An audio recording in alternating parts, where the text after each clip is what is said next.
사울은 모든 조건에서 완벽했던 왕이었습니다. 출신 배경, 탁월한 외모, 겸손한 성품, 믿음의 체험, 전쟁에 있어서 용맹한 태도까지 하나 나무랄 것 없는, 정말 부족함이 없는, 사람들이 그토록 원하는 왕의 조건을 사울이 가지고 있었습니다. 그래서 이제 본격적으로 12장부터 왕정이 시작됩니다. 이 왕정이 본격적으로 시작되자 사무엘은요, 백성들을 길갈에 모읍니다. 이제 새로운 시대가 열렸다라는 것이죠. 그리고 언약을 갱신하는 언약식을 갖게 되는 것을 볼 수 있습니다. 그래서 12장을 자세히 살펴보면 고대 근동 지역의 언약 문서와 같은 똑같은 조항들이 다 들어가는 것을 볼 수 있어요. 여러분, 예전에 우리가 시내산 언약, 신명기 언약 이런 거 공부할 때 살폈던 적이 있었거든요. 역사적 서문이 있죠. 우리 어떤 역사를 거쳐왔는가. 또 언약의 당사자, 하나님과 이스라엘 백성. 그리고 언약의 내용이 뭔가. 너희들이 순종하면 하나님이 너희들을 복 주시지만 너희들이 하나님 말씀에 순종하지 않으면 너희들은 멸망당할 것이다 라고 하는 말씀의 내용입니다. 그리고 축복과 저주가 선포가 되는 것이죠. 똑같은 언약 문서로서의 표현이 이 12장에 나타나는 것입니다. 이제 왕정 시대를 시작하면서 하나님은 길갈에서 다시 한번 언약 백성들과 언약을 갱신해 주시는 것이죠. 그러나 안타깝게도 이 장이 지나자마자 13장에 이르르면 사울은 점점 타락의 늪으로 빠져들어갑니다. 그의 마음이 점점 교만해지는 것이죠. 그래서 하나님 말씀에 순종하기보다 자신이 원하는 대로 생각하고 결정하게 됩니다. 그래서 결국 사울은 어떻게 됩니까? 버려지게 되죠. 멸망당하여서 버려지는 왕이 되고 맙니다. 사울이 교만하여서 버려지는 이 이야기는 우리와 아무 상관없는 이야기가 아닙니다. 우리는요, 항상 성경에서 나 자신을 대입하는 어떤 인물들은 항상 멋진 인물들이에요. 요셉, 다윗, 다니엘, 그런 사람들에게 나 자신을 투영합니다. 그러나 훨씬 많은 경우에 우리는요, 그런 인물들보다도 이런 사울왕의 모습이 우리 안에 있는 것을 발견해야 돼요. 반면교사로 삼아야 하는 것입니다. 사울은 왕이니까 우리는 왕이 아니잖아요. 그러니까 멀리 있다고 생각합니다. 사울은 또 멸망당하니까 내가 멸망당하겠나 이렇게 생각하면서 사울은 우리는 멀게만 느낍니다. 아니에요, 여러분. 사울의 모습을 오늘 말씀을 통해서 여러분 잘 살펴보십시오. 사울 안에 우리의 모습이 있습니다. 우리의 모습. 그래서 우리는 이 교만의 문제에 있어서 우리가 자유롭지 않다라고 하는 것을 발견해야 됩니다. 그러면서 우리는 우리 자신에게 경계로 삼아야 됩니다. 경고로 삼아야 되는 것이죠. 모든 것이 완벽했던 사울왕이 어떻게 무너지는지 함께 상고해봄을 통해서 오늘 주시는 말씀 앞에 겸손한 마음으로 또 이 말씀을 받아들이고 은혜를 나누고자 합니다. 사울이 왕이 되고 또 시간이 흘렀습니다. 블레셋과의 군사적 긴장 상태가 형성되었어요.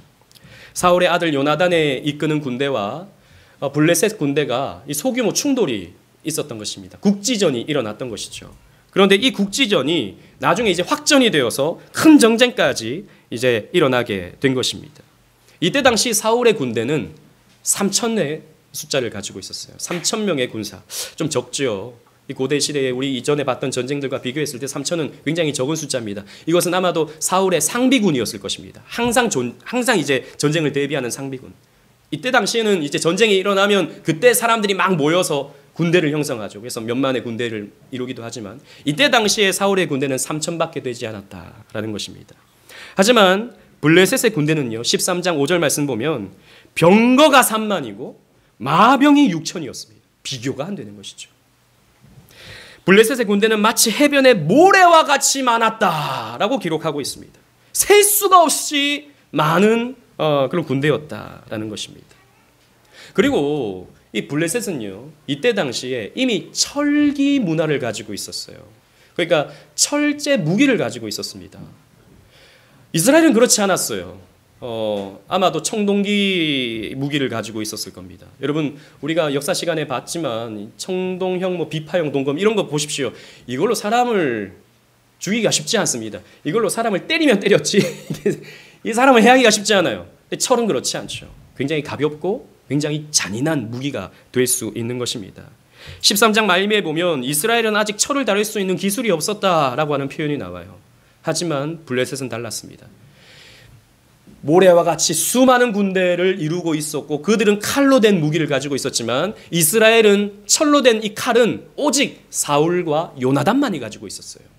비교가 안 되는 이런 전쟁의 어떤 전쟁 역량이었습니다. 이런 상황이었기 때문에 이스라엘 군대와 백성들은 겁을 먹기 시작하죠. 16장 6절 7절 말씀을 보면 이스라엘 백성들이요 굴과 수풀과 바위 틈과 은밀한 곳과 웅덩이에 숨어버립니다. 그러니까 전쟁을 하려고 나오는 것이 아니라 숨어버리는 거예요. 너무 무서우니까. 또 어떤 히브리 사람은요 요단강을 건너서 길르앗 땅으로 넘어가 버렸습니다. 그러니까 요단 동편으로 넘어가 버린 것이죠. 전쟁에 내가 참여하기 싫다라는 것입니다. 또 뿐만 아니라 싸우려고 모인 이스라엘의 군대조차 균열이 일어납니다. 탈영병이 생겨나기 시작하는 거예요. 이 전쟁에서 승패는 뻔하다. 이 무기도 안 되고 숫자도 안 되는데 무슨 전쟁에서 이길 수 있겠는가? 탈영병이 생겨나기 시작합니다. 가뜩이나 약했던 군사력이 더 약해지고 있는 것이죠. 여러분 이런 상황이라면 사울의 마음이 어떻겠습니까? 초조해질 수밖에 없죠. 아니 안 그래도 3천의 군대가 약한데 탈영병이 자꾸 생겨나는 이런 상황이 되면 초조해질 수밖에 없는 것입니다. 그래서 사울은요 7일째를 기다리다가 이 사무엘이 7일을 기다리라고 했거든요. 7일째를 기다리다가 7일째가 되어도 사무엘이 오지 않자 이 종들에게 부하들에게 번제물과 화목제물을 가져오게 해서 제사를 드려버립니다. 그러다가 이제 제사가 끝마칠 즈음에 사무엘이 오게 되죠. 이 대화를 보십시오. 13장 11절 12절입니다. 제가 11절을 읽고 여러분들이 12절을 읽도록 하겠습니다. 사무엘이 이르되 왕이 행하신 것이 무엇이냐 하니 사울이 이르되 백성은 내게서 흩어지고 당신은 정한 날에 오지 않고 블레셋 사람은 믹마스에 모였음을 내가 보았으므로 시작 이에 내가 이르기를 블레셋 사람들이 나를 치러 길갈로 내려오겠거늘 내가 여호와께 은혜를 간구하지 못하였다 하고 부득이하여 번제를 드렸나이다 하니라. 부득이하게 지금 막 군사들은 지금 균열이 일어나고 탈영병이 속출하는 가운데 부득이하게 내가 번제를 드리고 전쟁에 임하려고 했다 라고 말하고 있습니다. 여러분 좀 이해가 되지 않나요? 이 사울의 입장이 좀 이해되지 않습니까? 백성은 흩어지고 7일이 되었음에도 사무엘은 오지 않고 또 이스라엘을 치러 블레셋은 내려오고 있는데 가만히 있을 수가 없던 것이죠. 번제를 드리고 하나님의 도우심을 얻어서 전쟁에 승리하고 싶은 이 사울의 마음이 있었던 것입니다. 하지만 이것은 하나님의 뜻에 어긋나는 것이었죠. 왜 어긋나는지는 조금 이따 또 말씀드리도록 하겠습니다. 위기가 찾아왔습니다. 사울에게 위기가 찾아왔어요. 위기가 찾아왔을 때 여러분 기억하십시오. 우리는요 분별력이 흐려집니다. 분별력이 흐려집니다. 당장 내 삶이 파괴될 것 같은 무너질 것 같은 그런 상황이 찾아오잖아요. 그러면 거기에서부터 내 죄성이 미쳐 날뛰는 그런 상황이 옵니다. 평안할 때는 괜찮아요. 평안할 때는 누구나 신앙생활 잘할 수 있습니다. 감사할 수 있습니다. 근데 위기가 찾아오잖아요. 하나님 말씀이 온데간데 없어집니다. 거기에는 내 꾀와 내 방법들이 마구마구 동원되기 시작하죠. 그래서 위기가 찾아오면 내 실력이 드러납니다. 하나님 왜 우리의 인생에게 위기를 주십니까? 왜 우리에게 다르게 표현하면 시험을 주십니까? 우리가 얼마나 약한 존재인지, 우리가 얼마나 하나님의 도우심이 필요한 존재인지, 하나님의 은혜가 아니면 소망이 없는 존재인지 우리에게 가르쳐 주시는 거예요. 위기가 우리를 그렇게 만듭니다. 그래서 우리는요, 위기 때가 되면 잠잠히 하나님의 뜻을 헤아려 볼 수 있어야 돼요. 여러분, 사실 이때 사울은요, 하나님의 뜻을 헤아려 볼 수 있어야 됩니다. 있었어야 됩니다. 무슨 말이냐면 이전에 이스라엘 백성들은 어떻게 했습니까? 이전에 기드온은 어떻게 했죠? 300명의 군사로 미디안의 10수만 군사를 물리쳤습니다. 전승되어 내려오는 이야기들이 그들에게 있었을 것입니다. 그러나 이 말씀, 하나님이 역사하신 그 기억들을 깡그리 잊어버린 것이죠. 지금 자기에게는 3천의 군사가 있음에도 불구하고, 약하지만 3천의 군사가 있음에도 불구하고 그것을 생각하지 않는 것이죠. 예전에 300을 가지고도 이겼는데 하나님의 도우심을 생각하지 않는 것이죠. 그래서 그는 조급해졌던 것입니다. 여러분, 위기가 찾아왔을 때 우리는 하나님의 뜻을 헤아려 볼 수 있어야 됩니다. 시편 119편 109절 말씀 우리 다 같이 한번 읽어보도록 하겠습니다. 시작.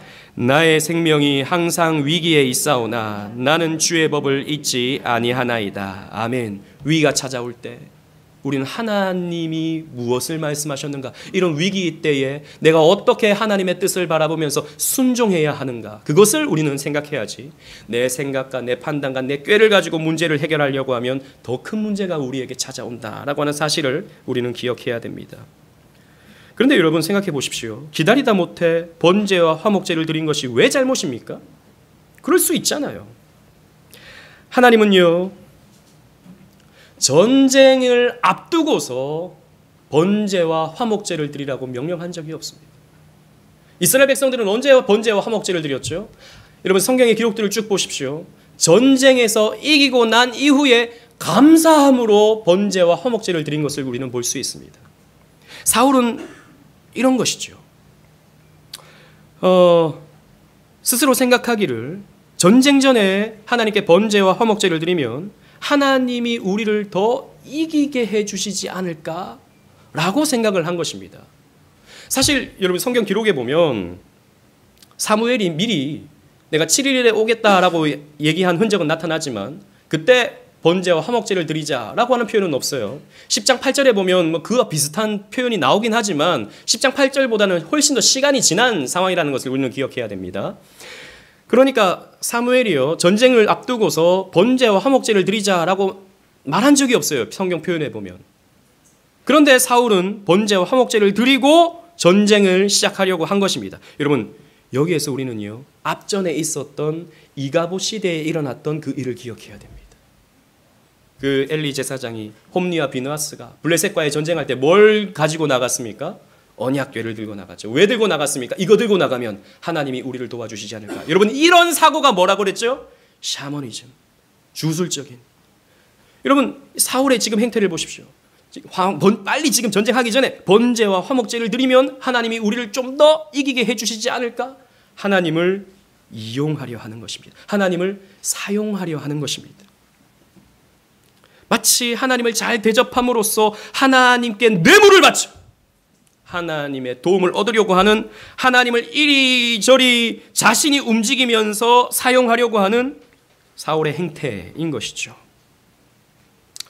이런 모습은 다시 한번 14장 18절 보면요, 다시 한번 나타나는 것을 볼 수 있습니다. 또 전쟁이 일어나는데요, 이때는 아예 이가봇 시대와 똑같은 그런 명령을 내리게 됩니다. 14장 18절 말씀 보십시오. 다 같이 한번 읽어보도록 하겠습니다. 시작. 사울이 아히야에게 이르되 하나님의 궤를 이리로 가져오라 하니 그때에 하나님의 궤가 이스라엘 자손과 함께 있음이니라. 아멘. 전쟁을 시작하는데 이번에는 궤를 가지고 와라, 언약궤를 가지고 와라 라고 아히야, 그때 당시에 제사장에게 명령을 하는 거죠. 마치 홈리와 비느하스의 그림을 그대로 옮겨놓은 것 같습니다. 이렇게 역사는요 재현되고 있는 것이죠. 어느 순간 사울은요, 자신이 하나님을 사용할 수 있다, 자신이 하나님을 움직이게 만들 수 있다라고 생각하고 있는 것입니다. 당한 위기 앞에서 자신의 순수함이 무너져버리고 죄악된 본성이 그를 지배하기 시작하는 것입니다. 그리고 또 우리가 잘 아는 대로 이 사울이 이렇게 번제와 화목제를 드린 것은 이것이 큰 죄가 되는데요, 하나님께 제사하는 것은 왕에게 허락된 일이 아닌 것입니다. 이것은 제사장에게 허락된 일이죠. 하지만 이방의 왕들은 달랐어요. 이방의 왕들은 군사적인 힘, 정치적인 힘뿐만 아니라 종교적인 힘까지도 가졌습니다. 그래서 애굽의 람세스 같은 경우에는 자기가 제사장이죠. 태양신의 제사장입니다. 신의 현현이기도 하지만 태양신의 제사장이에요. 로마의 황제도 마찬가지였습니다. 아폴론의 제사장이었습니다. 로마의 황제는. 고대의 나라들은요, 그 왕들이 모든 정권을 가졌죠. 군사적인, 종교적인, 그리고 행정적인 모든 정권을 가지고 있었습니다. 그러나 이스라엘은 아니었다라는 것이죠. 이스라엘의 왕은 행정과 국방만을 담당합니다. 종교적인 권위는 누가 갖습니까? 제사장이 갖는 것이죠. 왜 이렇게 하나님 하시죠? 모든 권한은 하나님께 있다라고 하는 것을 보여주는 거예요. 너희들은 하나님의 통치를 대리하는 대리자들이지, 그림자들이지, 너희들이 왕이고 너희들이 어떤 권위의 어떤 정점에 있는 자가 아니다라고 하는 것을 보여주는 것입니다. 인간 왕은 그림자일 뿐이죠. 그래서 이렇게 권력을 분산시키시는 겁니다. 그러나 사울은 하나님의 이 영역을 침입해 들어오는 거죠. 자기가 하나님이 되려고 하는 것이죠. 모든 정권을 가지려고 하는 것이죠. 이것은 지금도 마찬가지입니다. 하나님 나라는 구별된 사람들이 자기에게 맡겨진 직분을 감당해야 되는 곳이에요. 하나님 나라는.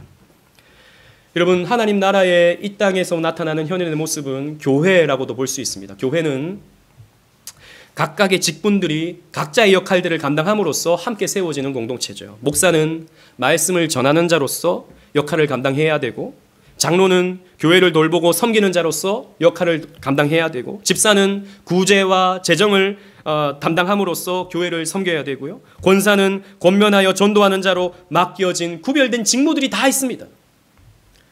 그렇기 때문에 교회는 이 질서대로 세워져야 돼요. 아무나 강단에 서서 말씀을 전해서는 안 되는 것입니다. 강도권을 허락받은 사람만이 하나님 말씀을 전할 수 있어야 되는 것이죠. 아무리 말을 잘하고 아무리 성경을 잘 풀어낼 수 있는 실력을 갖추고 있다 하더라도 아무나 강단에 서서 설교를 할 수가 없는 것입니다. 교회의 재정을 목사가 마치 자신의 쌈짓돈처럼 자기 마음대로 이렇게 저렇게 사용해서는 안 되는 것입니다. 왜 이렇게 합니까? 왜 이렇게 직분들이 나뉘어져서 각자의 역할을 감당하게 합니까? 한 사람이 권력을 독점하지 않음으로써 이 교회의 주인은 목사가 아니라 하나님이 이 교회의 주인이다 라고 하는 것을 하나님이 가르쳐 주시는 것이죠. 이것이 하나님 나라의 원리입니다. 그런데 사울은 선을 넘어버린 것입니다. 의도는 그렇지 않을지 모르겠지만, 자신이 그냥 그래도 하나님의 도움을 좀 얻고 싶어서 그렇게 번제를 드리는 건지 모르겠지만, 결과적으로 자신이 제사장까지 드려고 한 것입니다. 그래서 사무엘은 이렇게 말하죠. 다시 13장으로 가보셔서 13장 13절 14절 우리 다 같이 한번 보도록 하겠습니다. 13장 13절 14절, 제가 13절을 읽고 여러분들이 14절을 읽겠습니다. 사무엘이 사울에게 이르되 왕이 망령되이 행하였도다. 왕이 왕의 하나님 여호와께서 왕에게 내리신 명령을 지키지 아니하였도다. 그리하였더라면 여호와께서 이스라엘 위에 왕의 나라를 영원히 세우셨을 것이거늘. 시작. 지금은 왕의 나라가 길지 못할 것이라. 여호와께서 왕에게 명령하신 바를 왕이 지키지 아니하였으므로 여호와께서 그의 마음에 맞는 사람을 구하여 여호와께서 그를 그의 백성의 지도자로 삼으셨느니라 하고. 보십시오. 12장에서 선포되어졌던 그 길갈에서의 언약대로 이제 왕은 순종하지 않았기 때문에 이제 하나님이 당신을 버리실 것이다 라고 하는 예고가 사무엘의 입술을 통해서 선포된 겁니다. 하나님은요, 사울을 시험하신 것이죠. 위기를 주시는 것은 시험을 주신 것입니다. 하나님은 일부러 사무엘의 도착을 지연시켜 버리신 것이죠. 그러나 사울의 시험 성적은 낙제에 가까웠습니다. 여러분, 이런 징책을 받았으면 사울은요, 회개했어야 옳습니다. 하나님이 당신을 버리실 것이요 라고 했을 때, 하나님 그러면 안 됩니다. 하나님 나를 용서해 주십시오 라고 무릎 꿇으면서 하나님께 회개했어야 옳습니다. 그러나 그 어떤 구절에도 사울은 회개했다라고 하는 구절이 나타나지 않아요. 왜냐하면요, 이후에 보면 이 전쟁에서 이스라엘이 승리하기 때문이에요.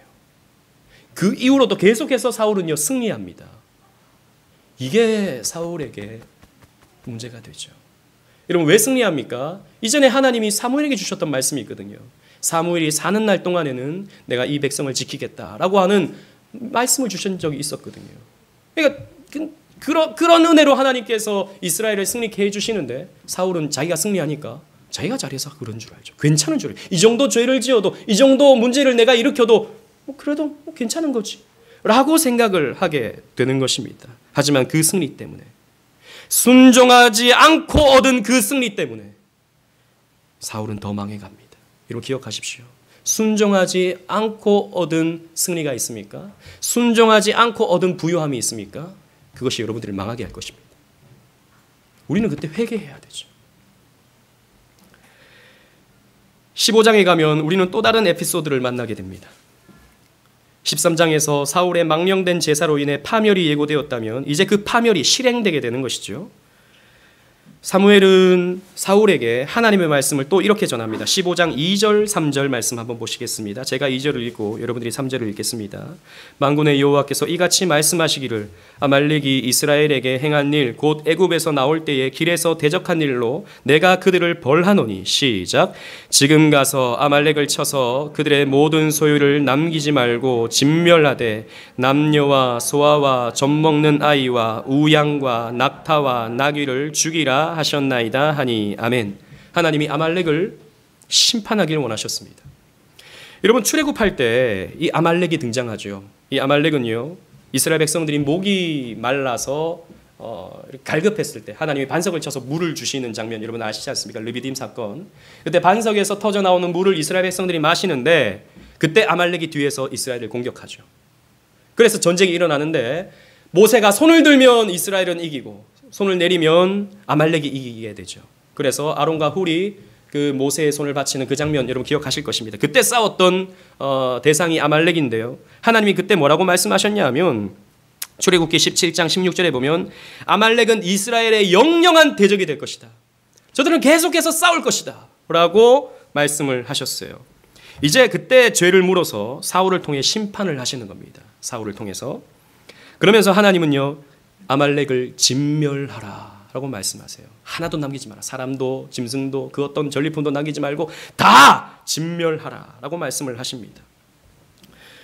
조금은 잔인한 듯 보여요. 아이들이 무슨 죄입니까? 아무튼 이런저런 이런 조금 잔인한 듯 보이는 이런 진멸을 요구하시는 것은요 이유가 있습니다. 하나님 이유 없이 그러지 않으시죠. 이유는 단 한 가지입니다. 이 전쟁은요 하나님이 허락하시는 승리로 얻게 되는 전쟁이다라는 것입니다. 하나님의 능력으로 이기게 되는 전쟁이다라는 것이죠. 그래서 이 전쟁의 전리품은 하나님의 것이지 너희들이 가져서는 안 된다라고 하는 것을 말씀하시는 거예요. 똑같은 말씀을 언제 하셨냐면 여리고성을 정복할 때 똑같은 말씀을 하셨습니다. 그래서 여리고성에서 그 어떤 전리품도 취하지 말라라고 말씀을 하시죠. 왜요? 여리고성은요 이스라엘 백성들이 칼로 이겼습니까? 창으로 이겼습니까? 아닙니다. 하나님의 전적인 능력으로 이기게 되지 않았습니까? 마찬가지라는 것입니다. 이 아말렉을 내가 물리칠 것인데 이 전쟁은 내가 이기게 하는 전쟁이다. 그러므로 이 전쟁에서 너희들이 가질 수 있는 전리품은 없다라고 하나님이 말씀을 해주시는 것입니다. 곧 진멸, 이것을 히브리어로 보면 헤렘이라는 표현으로 되어 있거든요. 이 헤렘은요 하나님의 소유권 주장인 것입니다. 이건 내 것이다. 그런데 이 진멸하지 않는 것은 어떤 의미입니까? 이것은 내 것이다. 이 전리품은 내 것이다. 이 전쟁은 내가 싸워서 승리한 것이다 라고 하는 표현이 되는 것입니다. 그래서 하나님은 이 아말렉과의 전쟁에서 진멸을 명령하시는 것이죠.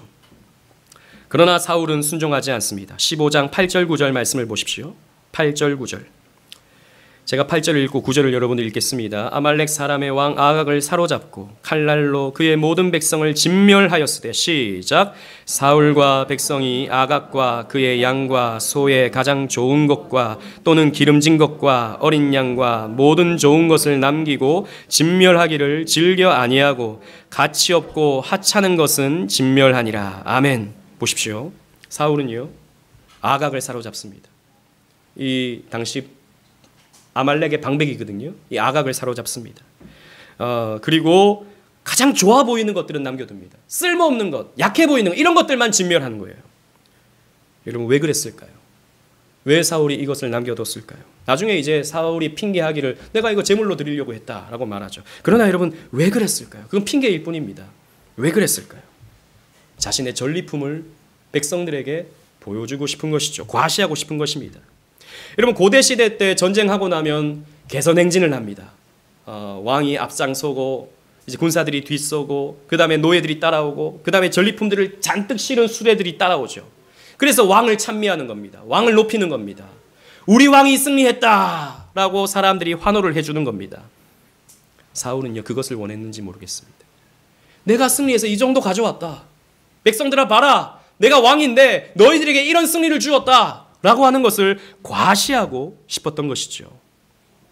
뭐죠? 이 전쟁은 내가 승리한 것이다. 라고 하는 것을 보여주고 싶은 것입니다. 하나님의 경고를 무시하고 하나님의 영광을 빼앗아 버리는 그런 죄를 지은 것입니다. 그래서 이때 사무엘은요 하나님에게 말씀을 받는데 15장 11절 말씀 보십시오. 15장 11절 말씀. 다 같이 한번 읽어보도록 하겠습니다. 시작. 내가 사울을 왕으로 세운 것을 후회하노니 그가 돌이켜서 나를 따르지 아니하며 내 명령을 행하지 아니하였음이니라 하신지라. 사무엘이 근심하여 온 밤을 여호와께 부르짖으니라. 아멘. 하나님이요 내가 사울 왕 세운 것을 후회한다고 말씀하십니다. 후회하셨습니다. 그러나 여러분 이 말씀을 오해하지 마십시오. 하나님이 정말 인간처럼 후회했다 이런 것은 아닙니다. 하나님은 후회가 없으신 것을 우리는 잘 알죠. 민수기 23장 19절 주보에 있는 말씀 다 같이 한번 읽어보도록 하겠습니다. 시작. 하나님은 사람이 아니시니 거짓말을 하지 않으시고 인생이 아니시니 후회가 없으시도다. 우리는 후회합니다. 그때 그렇게 하지 말걸. 그때 그 사람을 만나지 말걸. 그때 거기에 내가 투자하지 말걸. 우리 그렇게 후회합니다. 왜요? 우리는 미래를 내다보지 못하거든요. 그러나 하나님은 과거든 현재든 미래든 다 아울러 보시는 전지전능하신 하나님이십니다. 그래서 인간 같은 후회를 하지 않으셔요. 여기서 하나님이 후회하신다라고 하는 것은 인간이 후회할 때 어떤 감정을 가지죠?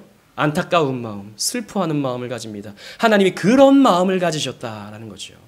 하나님이요 사울을 바라보실 때 안타까우셨습니다. 하나님이 슬퍼하셨습니다.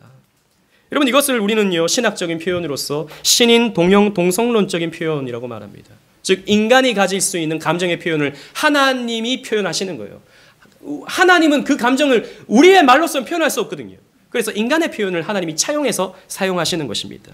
그래서 하나님이 인간이 사용하는 후회라는 말로 당신의 마음을 표현하시는 것이죠. 따라서 이렇게 정리하면 됩니다. 하나님은 모든 일이 이렇게 될 줄 알고 계셨으나 그럼에도 불구하고 이 일이 실제로 일어났을 때 마음이 심히 아프셨다라는 것이죠.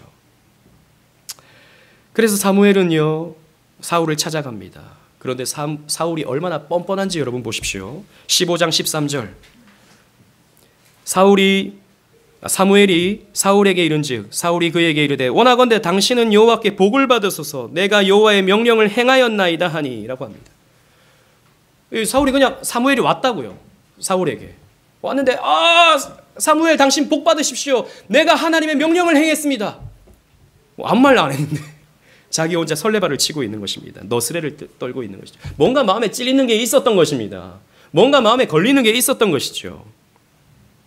그러자 사무엘이 이렇게 말합니다. 이 소는 뭐고 이 양들은 뭐고 이 살찐 짐승들은 뭐냐? 이 울음소리가 뭐냐? 라고 하자 사울은요 가증한 거짓말을 합니다.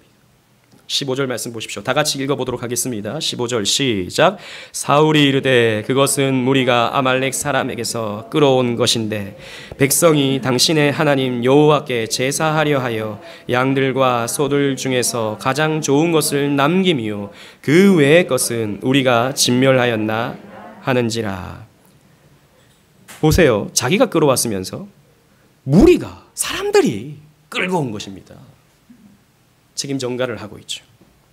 또 하나님 여호와께 제사하려 하여 내가 이거 가져왔다라고 말합니다. 과연 그런 목적입니까? 그렇다면 아각은 왜 데리고 온 것입니까? 아각. 하나님이 사람을 번제로 받으십니까? 아각은 왜 데리고 온 것입니까? 포로로 보여주고 싶은 거예요. 내가 아말렉 왕을 잡아왔다라고 한 걸 보여주고 싶은 거죠.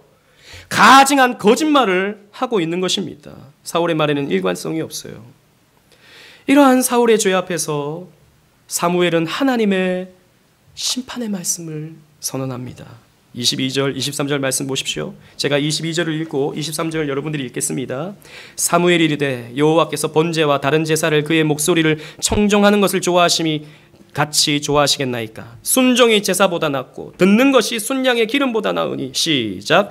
이를 거역하는 것은 점치는 죄와 같고 완고한 것은 사신 우상에게 절하는 죄와 같음이라. 왕이 여호와의 말씀을 버렸으므로 여호와께서도 왕을 버려 왕이 되지 못하게 하셨나이다 하니. 여러분 이 말씀 우리가 잘 아는 말씀입니다.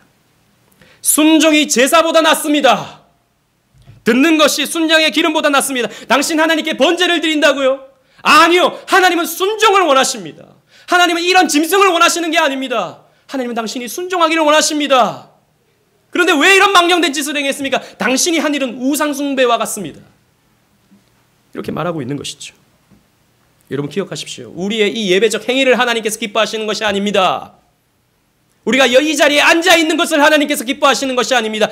여러분들이 하나님을 경외하는 마음으로 순종하기를 원할 때 하나님은 그 마음을 기뻐하시는 거예요. 그런데 어찌 보면 하나님은 사울에게 너무 엄격하신 것이 아닌가 이런 생각을 하기도 합니다. 저는 옛날에 그랬어요. 이 말씀을 읽으면서 아니 뭐 잘못을 사울만 하나, 다윗도 잘못하는데 다윗은 안 버리고 왜 사울을 이렇게 버리시지? 그리고 여러분 이해가 좀 되지 않습니까? 사울의 입장. 사무엘을 기다렸잖아요. 기다렸는데 사무엘이 안 왔지 않습니까?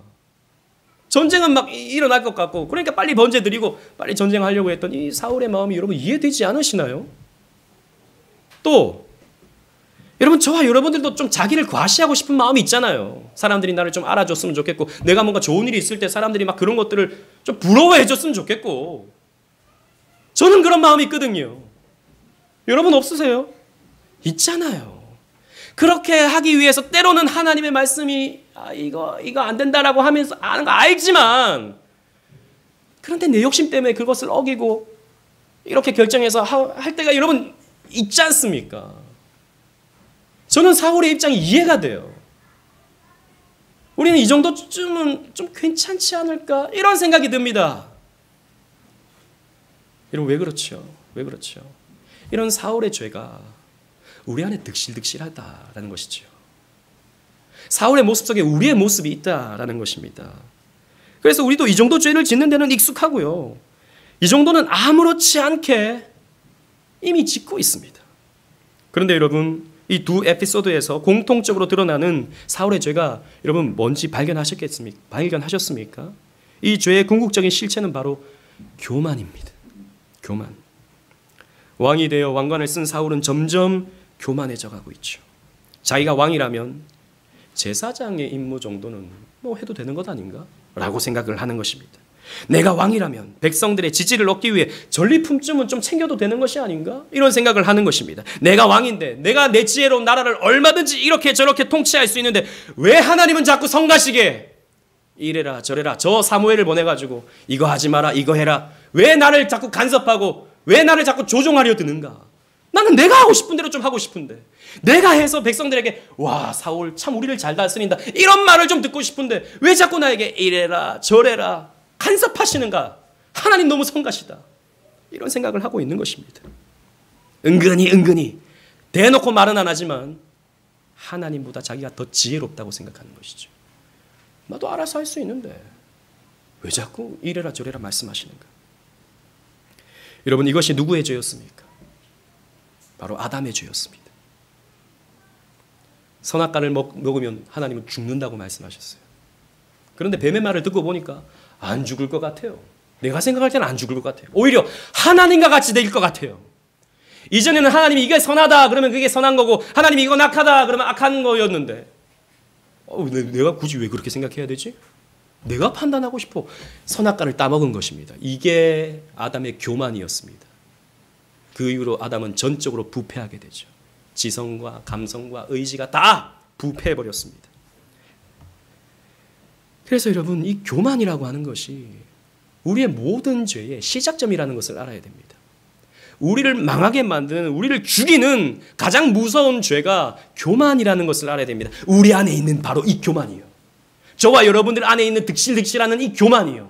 여러분들을 죽이는 죄다라는 것이죠.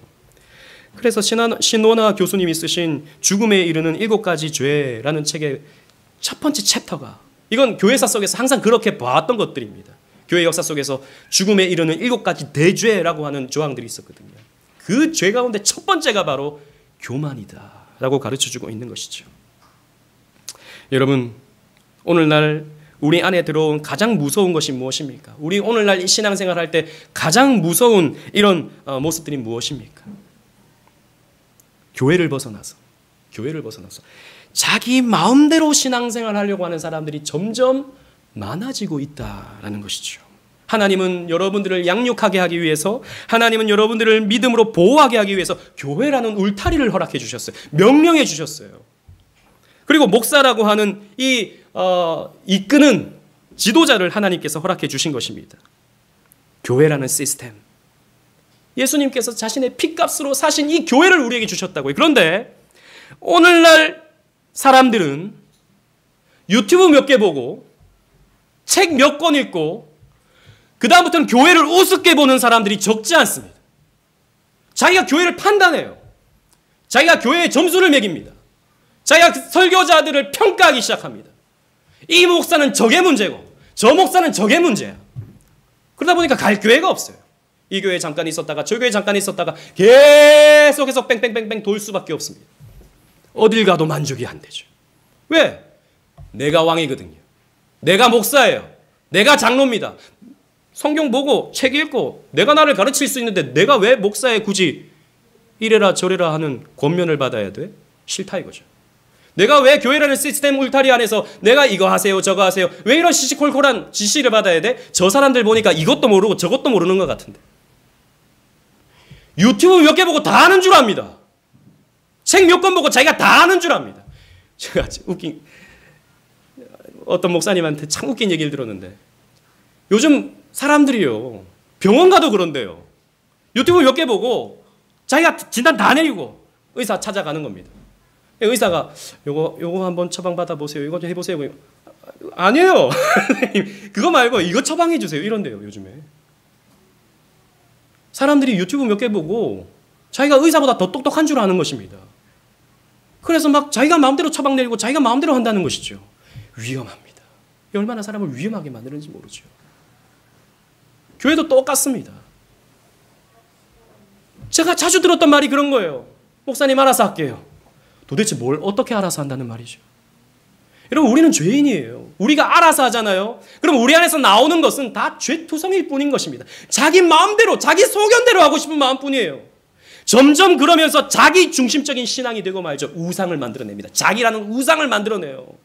그래서 위험한 것입니다. 하나님은 교회라는 울타리 안에서 이 교회의 관할과 치리를 통해서 여러분들을 성숙시키시고 여러분들을 훈련시키시고 때로는 교회 때문에 여러분들이 상처받는 그런 상황 속에서도 하나님은 여러분들을 배워가게 만들어 가시는 것입니다. 그러므로 여러분 어떤 신학자가요 오늘날 이 시대의 교회를 향해서 이렇게 말합니다. 오늘날 성도들은 오늘날 교인들은 대부분이 무교회주의자들이다.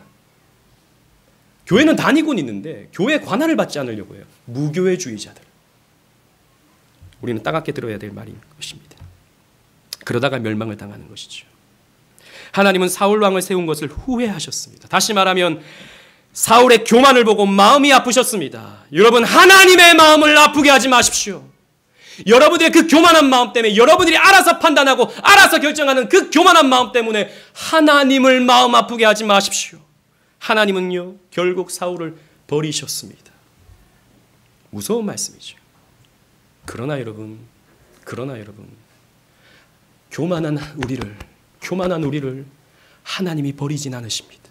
우리가 여전히 교만하고 사울과 같은 연약한 모습이 우리 안에 똑같이 있지만 하나님은 우리를 버리지 않으신다고요.